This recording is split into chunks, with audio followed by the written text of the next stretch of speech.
الحمد لله والصلاة والسلام على رسول الله وعلى آله وصحبه الفائزين برضا الله أما بعد.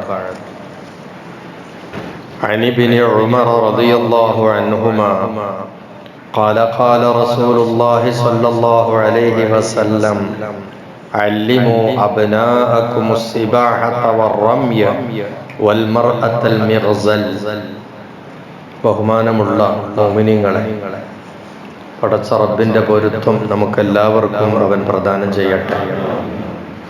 ഈ പ്രഭാതം അല്ലാഹു കൂടുതൽ ഹൈറുള്ളതാക്കി തരട്ടെ. നന്മകൾ ധാരാളം ചെയ്യാനുള്ള തൗഫീഖ് അല്ലാഹു നമുക്ക് നൽകട്ടെ.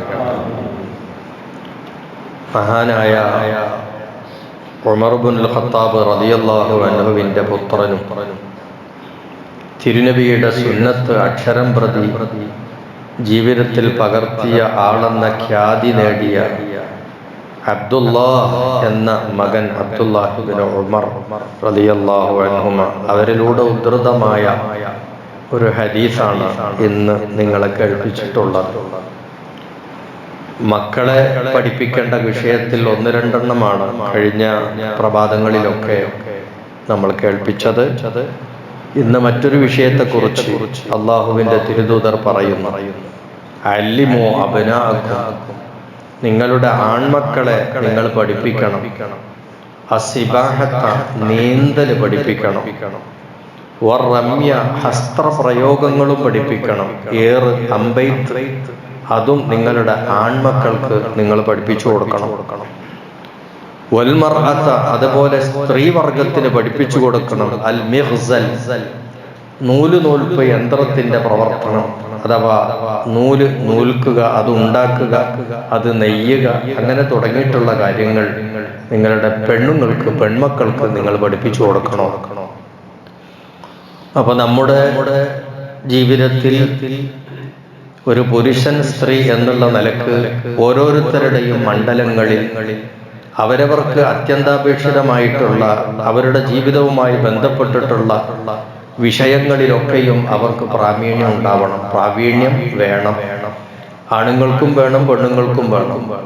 സ്വാഭാവികമായിട്ടും പൊതുമേഖലകളിൽ പ്രവർത്തിക്കുന്നവരും കഠിനാധ്വാനം ചെയ്യുന്നവരും അതുപോലെ സധൈര്യമായി വളരെയേറെ സങ്കീർണമായ വിഷയങ്ങളിൽ ഇടപെടുകയും ഒക്കെ ചെയ്യുന്ന വിഭാഗമാണ് പുരുഷന്മാർ. അവരെ സംബന്ധിച്ചിടത്തോളം ഒരു രാജ്യത്തിൻ്റെ സൈനികരാകേണ്ടി വരും, പട്ടാളത്തിൽ അംഗമാകേണ്ടി വരും, രാജ്യത്തിൻ്റെ കാവൽ ഭടന്മാരാകേണ്ടി വരും. അങ്ങനെ പലതരത്തിലുള്ള മേഖലകളിൽ പ്രവർത്തിക്കേണ്ടവരാണ് പുരുഷവർഗം. അതുകൊണ്ടാണ് അവരുടെ മേഖലയിൽ പ്രത്യേകിച്ച് നീന്തൽ പഠിപ്പിക്കണം എന്ന് പറയാനുണ്ടായ കാരണം. അതുപോലെ തന്നെ അമ്പെയ്ത്ത് എന്ന് പറഞ്ഞാൽ അതൊരു ആയുധ പരിശീലനമാണ്. അതൊക്കെ പുരുഷൻ എന്നുള്ള നിലക്ക് അവർ സാമൂഹികമായി ചിലപ്പോഴൊക്കെയും ചെയ്യേണ്ടി വരുന്ന കാര്യങ്ങളാണ്. അപ്പൊ അതെല്ലാം പഠിച്ച് പ്രാവീണ്യം നേടണം എന്നുള്ളതാണ്. ഇക്കൊല്ലത്തെ റമളാന് വളരെ വേഗത്തിൽ, വളരെ വിശേഷപ്പെട്ട രൂപത്തിൽ നാടൊട്ടുക്കും കഴിഞ്ഞുപോയി. ആ റമളാനിന്റെ പര്യവസാനത്തിൽ വിജയഭേരി മുഴക്കിക്കൊണ്ടുള്ള ആഘോഷമായിരുന്നു പെരുന്നാൾ ആഘോഷം.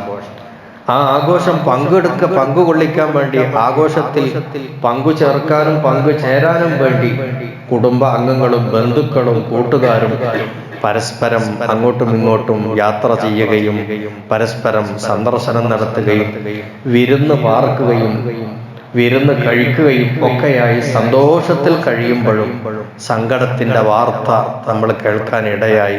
ചെറുപ്പക്കാരായിട്ടുള്ള 3 ആളുകൾ വെള്ളത്തിൽ മുങ്ങി മരിച്ചുപോയി. അതിലൊരു പുരുഷനാണ്, ഒരു ചെറുപ്പക്കാരനാണ്, 2 പെൺകുട്ടികളാണ്. അതെന്നെ പ്രായമെത്തിയ പെൺകുട്ടികൾ. വല്ലാത്ത ദുഃഖത്തിലാക്കിയ ഒരു മരണമായിരുന്നു ആ മരണം. 3 കുടുംബത്തെയാണ് തീരാ ദുഃഖത്തിലാക്കിയിട്ടുള്ളത്. ഒരുപക്ഷെ ഈ പെൺകുട്ടികൾ അപകടത്തിൽപ്പെടുമ്പോൾ, ഒരു പെൺകുട്ടി അപകടത്തിൽപ്പെടുമ്പോൾ രണ്ടാമത്തെ പെൺകുട്ടി അവളെ രക്ഷപ്പെടുത്താൻ പോയപ്പോൾ അവളും അപകടത്തിൽപ്പെടുന്നത് കണ്ടപ്പോൾ ഒരു പുരുഷൻ രംഗത്തിറങ്ങിയപ്പോൾ അവരും അപകടത്തിൽപ്പെട്ടതായിരിക്കണമെന്നാണ് കരുതുന്നത്. ഏതായിരുന്നാലും നീന്തൽ വശമുണ്ടാകുന്ന, നീന്തൽ നന്നായി പഠിച്ച ഒരാളെ സംബന്ധിച്ചിടത്തോളം വെള്ളത്തിൽ അങ്ങനെ അങ്ങ് അപകടത്തിൽപ്പെടൂല. പിന്നെ വേറെന്തെങ്കിലും കാരണത്താൽ അപകടത്തിൽപ്പെടുകയല്ലാതെ അത് ഒരുപക്ഷെ ഈ വെള്ളത്തിൽ വീണവരെ രക്ഷപ്പെടുത്തുന്ന മുങ്ങൽ വിദഗ്ധന്മാരായ ആളുകൾ പോലും ചിലപ്പോൾ വെള്ളത്തിൽ വെച്ച് മരണപ്പെടാറുണ്ട്. അത് മറ്റു ചില കാരണങ്ങളാണ് അവർക്ക് ആ അപകടം വരുന്നത്. അതേസമയത്ത് നീന്തൽ പഠിക്കാത്തതിന്റെ പേരിലുള്ള അപകടമായിരിക്കില്ല. ഏതായിരുന്നാലും നീന്തൽ പഠിക്കുക എന്നുള്ളത് ഇന്നത്തെ സാഹചര്യത്തിൽ ആണുങ്ങൾക്ക് മാത്രമല്ല പെണ്ണുങ്ങൾക്കും കൂടി വേണ്ടതാണെന്ന് തോന്നുന്നുണ്ട്. മാത്രമല്ല, ഈ ഹദീസിന്റെ വേറൊരു രൂപത്തിൽ ഉമർ ഇബ്നുൽ ഖത്താബ് തങ്ങളെ തൊട്ട് ഉദ്ധരിക്കുന്ന ഒരു വാക്യം കാണാം. അത് ഉമർ ഖത്താബ് പറയുന്നതായിട്ടാണ്, നിങ്ങൾ നിങ്ങളുടെ മക്കൾക്ക് നീന്തൽ പഠിപ്പിക്കണം എന്നാണ്. അവിടെ ആണ് പെണ്ണ് വേർതിരിവില്ല. നിങ്ങളുടെ മക്കൾക്ക് നിങ്ങൾ നീന്തൽ പഠിപ്പിക്കണം എന്നാണ്.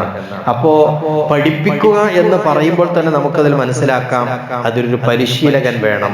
സ്വന്തമായിട്ട് പോയിട്ട് അങ്ങോട്ട് നീന്തിയൂടലല്ല, ഒരു പരിശീലകൻ വേണം. അദ്ദേഹത്തിന്റെ നേതൃത്വത്തിൽ നമ്മൾ പഠിച്ചെടുക്കണം. അങ്ങനെയാണെങ്കിൽ അതിൽ പിഴവ് വരൂല എന്നാണ്. ഇപ്പൊ പൊതുവെ പലരും പഠിപ്പിക്കാൻ ആളൊന്നുമില്ല, പരിശീലകനൊന്നുമില്ല, അങ്ങോട്ട് പോകൽ തന്നെയാണ്. അങ്ങനെ ആകുമ്പോൾ വളരെ വേഗത്തിൽ അപകടമുണ്ടാവും. അതുപോലെ പുഴയരികിൽ താമസിക്കുന്ന വീട്ടുകാരെ സംബന്ധിച്ചിടത്തോളം കൊച്ചു കുട്ടിയായിരിക്കുമ്പോൾ തന്നെ വെള്ളവുമായും ഈ തടാകവുമായും നദിയുമായും പുഴയായിട്ടൊക്കെ ബന്ധമുണ്ടാവും. അവർക്ക് പിന്നെ കാര്യമായിട്ടൊരു പരിശീലകന്റെ ആവശ്യം ചിലപ്പോൾ വേണ്ടി വരൂല. അങ്ങനത്തെ അടുത്തേക്ക് വിഷയമല്ല, അവർ ചെറുപ്പം മുതലേ പഠിക്കുകയാണ്. ഞാനൊക്കെ ചെറുപ്പത്തിൽ പുഴവക്കത്ത് താമസിച്ച ആളാണ്. അതുകൊണ്ട് എനിക്ക് ആ വിഷയത്തിൽ ചെറുപ്പം മുതലേ ഒരു പരിശീലനം വേറെ വേണ്ടി വന്നിട്ടില്ല. അപ്പൊ കൂട്ടുകാരുടെ കൂടെ അത് ശരിയാക്കിയെടുക്കാം.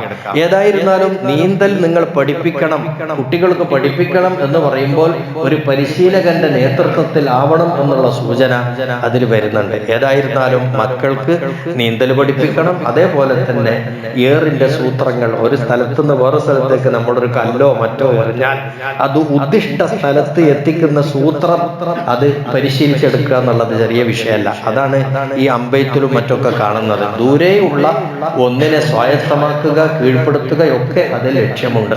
ഏതായിരുന്നാലും അത്തരം വിഷയങ്ങളൊക്കെ ആണുങ്ങൾക്ക് പഠിപ്പിക്കുമ്പോൾ സ്ത്രീവർഗത്തെ സംബന്ധിച്ചിടത്തോളം അവരുടെ സ്ത്രീത്വം, അവരുടെ മാനം, അവരുടെ അഭിമാനം, അതിന് കളങ്കമാകാത്ത രൂപത്തിൽ അവരുടെ സുരക്ഷിതമായ മേഖലയിൽ അവർക്ക് ചെയ്യാൻ പറ്റുന്ന തൊഴിൽ, ഏർപ്പാട്, അതെല്ലാം അവരെയും പരിശീലിപ്പിക്കണം.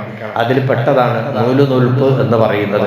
നമ്മുടെ രാജ്യത്തിന്റെ രാഷ്ട്രപിതാവ് അടക്കം ആ വിഷയത്തിൽ പ്രാവീണ്യമുള്ള ആളാണെന്ന് മാത്രമല്ല, അദ്ദേഹത്തിന്റെ ഒരു ഐഡന്റിറ്റി ചിഹ്നം തന്നെ ചർക്കയാണ്. ഈ നൂലുനൂൽപ്പ് കേന്ദ്രമാണ്.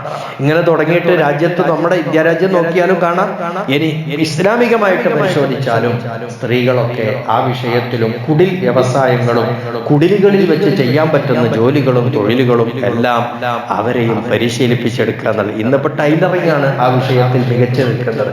വ്യക്തമായിട്ടും നമ്മുടെ സ്ത്രീവർഗത്തിന് നന്നായിട്ട് പിന്നെ ഉയരാൻ പറ്റുന്ന ഒരു മേഖലയാണ് അവരുടെ ടൈലറിംഗ്. അത് അവരുടെ വീട്ടിൽ വെച്ചും സുരക്ഷിതമായും അവർക്ക് ചെയ്യാൻ പറ്റുന്നതാണ്. അപ്പൊ ഇതെല്ലാം നമ്മൾ അവരെ പഠിപ്പിക്കുക എന്ന് പറഞ്ഞാൽ കാലത്തിനാവശ്യമായി, കാലഘട്ടത്തിനാവശ്യമായി, സാഹചര്യത്തിനാവശ്യമായി ആണിനും പെണ്ണിനും വരുന്ന ആവശ്യമുള്ള സംഗതികളെല്ലാം പഠിക്കലും പഠിപ്പിക്കലും എല്ലാം നമുക്ക് ഈ വിഷയത്തിൽ അഭികാമ്യമായിട്ടുള്ള, അഭിനന്ദനാർഹമായിട്ടുള്ള വിഷയങ്ങളാണ്. അപ്പൊ മക്കളുടെ കാര്യത്തിൽ എല്ലാ വിഷയങ്ങളും, മതപരവും ഭൗതികവും രാജ്യത്തിന്റെ വിഷയങ്ങളും എല്ലാം വരത്തക്ക വിധം അവരെയും നമ്മൾ കൂർത്തുപിടിച്ച് നല്ല ഒരു പൗരന്മാരാക്കി വളർത്തിക്കൊണ്ടുവരുന്നതിൽ രക്ഷിതാക്കൾ ജാഗ്രത കാണിക്കണം എന്നുള്ള വലിയ ഒരു പാഠമാണ് ഈ ഹദീസുകളിൽ നിന്നെല്ലാം നമുക്കുള്ളത്. അല്ലാഹു തആല നമുക്കെല്ലാവർക്കും നന്മ പ്രദാനം ചെയ്യട്ടെ. നന്മകൾ ധാരാളം ചെയ്യാനുള്ള തൗഫീഖ് കൊണ്ട് അള്ളാഹു അനുഗ്രഹിക്കട്ടെ. എല്ലാ തിന്മകളിൽ നിന്നും ബഹുദൂരം അകറ്റി നിർത്തുകയും നമ്മളെ അള്ളാഹു പരിരക്ഷിക്കുകയും ചെയ്യട്ടെ. എല്ലാവിധ ഖൈറുകളും ബറകാത്തുകളും നമ്മുടെ ജീവിതത്തിൽ അള്ളാഹു നൽകട്ടെ. വആഖിറു ദഅ്വാനാ അനിൽ ഹംദുലില്ലാഹി റബ്ബിൽ ആലമീൻ.